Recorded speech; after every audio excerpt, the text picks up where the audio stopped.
ওরা যদি আর কথা বলে আমি ওয়াজ আস্তে আস্তে কমাই দিব।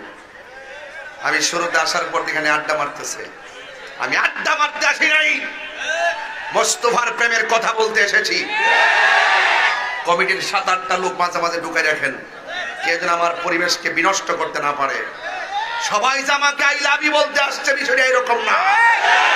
কিছু লোক আছে রেকর্ড নিয়ে পরের দিন আমার ধরার জন্য রেকর্ড নিয়ে বসে রয়েছে, কথা কোন ঠিক কিনা? আমাকে বিষয় দেওয়া হয়েছে হুজুর, 2টা বিষয় নিয়ে আজকে আপনি আলোচনা করবেন। একটা বিষয় হলো কবরের আযাব, 2 নম্বর হলো মা বাবার খেদমতের আলোচনা। এই 2টা জিনিস ওয়াজ করলে কলিজাটা বাইরে ফেটে যায়। কারণ আপনারা জবানটা খুলে কোন, পৃথিবীর মধ্যে মানুষ তো 2 ধরনের আছে। এই জমিনের উপরে এক ধরনের মানুষ, জমিনের নিচে আরেক ধরনের মানুষ।